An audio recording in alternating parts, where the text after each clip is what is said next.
Hello guys, welcome back to सिंग्स investment. Guys, अगर आप 100 रुपीज के अंदर में बेस्ट स्टॉक ढूंढ रहे हैं तो आप बिल्कुल ही सही जगह पर आए हो। मैं हूं Yogendra Singh from sings investment और मैं 365 दिन तक रोज एक नया अंडर वैल्यूड स्टॉक शेयर करता हूं जो आपके पोर्टफोलियो को फ्यूचर रेडी बना सकता है। अगर आपने अभी तक सब्सक्राइब नहीं किया है तो कर लो, क्योंकि अगला स्टॉक आप मिस नहीं करना चाहोगे। बेल आइकन दबा लो ताकि जब भी मैं नेक्स्ट जेम रिवील करूं तो आप सबसे पहले उसे देख सको। Remember, smart investing start here with सिंग्स इन्वेस्टमेंट। दोस्तों, Oriental Bank of Commerce India का सबसे पुराने और ट्रस्टेड पब्लिक सेक्टर बैंक्स में से एक है। 1943 में इस्टेब्लिश्ड हुआ था और 80 साल का लिगेसी इस बैंक को क्रेडिबिलिटी देता है। रिटेल और एमएसएमई सेगमेंट में इनकी स्ट्रॉन्ग प्रेजेंस है और साथ ही साथ कॉर्पोरेट क्लाइंट के साथ भी इनका नेटवर्क काफी डीप है। 2020 में गवर्नमेंट ने पीएसयू बैंकिंग सेक्टर को कंसोलिडेट करने के लिए ओरिएंटल बैंक को पंजाब नेशनल बैंक के साथ मर्ज किया था। इस मर्जर के बाद इनकी बैलेंस शीट और ब्रांच नेटवर्क दोनों ही काफी स्ट्रॉन्ग हो गए हैं। ऑपरेशनल कॉस्ट कम हुई है और कस्टमर रीच काफी बढ़ी है। तो गाइस, अगर इन फ्यूचर में हम इस स्टॉक को लेकर चलें तो ये एक पोटेंशियल रखता है मल्टीबैगर बनने का। अगर फाइनेंशियल स्नैपशॉट की बात करूं मैं, तो मर्जर के पहले ओरिएंटल बैंक स्टेबल ग्रोथ दिखा रहा था, लेकिन पंजाब नेशनल बैंक के साथ इंटीग्रेशन के बाद रेवेन्यू और सीए से रेशियो में नोटिसेबल जंप दिखा है। एनपीएस में भी ग्रेजुएशन रिडक्शन हुआ है, जो एक अच्छा साइन है लॉन्ग टर्म इन्वेस्ट के लिए। आप यहाँ पे लॉन्ग टर्म इन्वेस्ट कर सकते हैं। इन फ्यूचर में यह बैंक एक पोटेंशियल रखता है आपके पैसों को मल्टीप्लाई करने का। आज पीएसयू बैंक एक नए टर्न अराउंड फेज में है।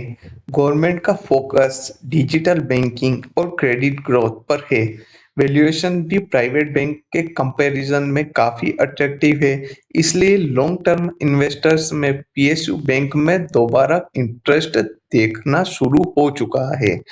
गाइस, अगर ओरिएंटल बैंक का वैल्यूएशन पीएसयू पीयर्स के कंपैरिजन में भी अभी बहुत अट्रैक्टिव है। पीबी रेशियो लोअर है और डिविडेंड यील्ड भी स्ट्रॉन्ग बन सकता है फ्यूचर में। गवर्नमेंट बैकिंग की वजह से डाउनफॉल रिस्क लिमिटेड रह सकती है, जो वैल्यूएशन इन्वेस्टर्स के लिए एक प्लस पॉइंट है। पर आपको इसका पीई भी ध्यान में रखना चाहिए, जो कि -6x पर है। और गाइस, अब की स्ट्रेंथ की बात करूँ तो इस बैंक का बिगेस्ट स्ट्रेंथ है इसका ट्रस्ट, पीएसयू ब्रांड और एक स्ट्रॉन्ग नेटवर्क। पीएनबी के मर्जर के बाद इन्होंने रिटेल स्ट्रेटजी को एग्रेसिवली पुश किया है। एसेट क्वालिटी की इम्प्रूव हो रहा है, जो लॉन्ग टर्म ग्रोथ के सिग्नल देता है कि हाँ, ये फ्यूचर में एक पोटेंशियल रखेगा।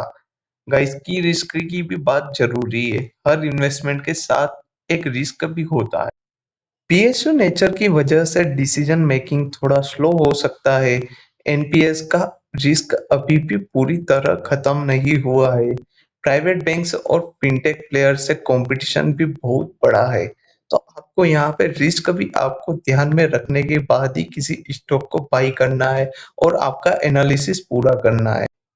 आने वाले टाइम में पीएसयू बैंक का री रेटिंग होना एक्सपेक्टेड है।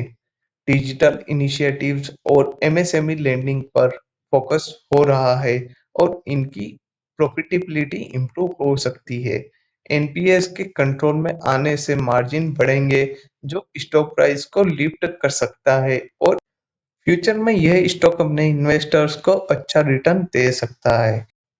तो गाइस, ओरिएंटल बैंक एक स्ट्रॉन्ग पीएसयू लिगेसी स्टॉक है, जो वैल्यूएशन के हिसाब से अट्रैक्टिव है। पीएनबी के सपोर्ट के साथ यह बैंक आने वाले ईयर्स में टर्न अराउंड का स्ट्रॉन्ग कैंडिडेट बन सकता है। यह एक ऐसा पीक है जो पेशेंस इन्वेस्टर्स को रिवार्ड दे सकता है। देखिए दोस्तों, मेरे चैनल पर आपको एक से एक ऐसे ही स्टॉक मिलेंगे जो कि एक फंडामेंटल में बहुत ही स्ट्रॉन्ग स्टॉक रहते हैं और आने वाले समय में ये एक स्टॉक मल्टीबैगर्स बनने की ताकत भी रख सकते हैं।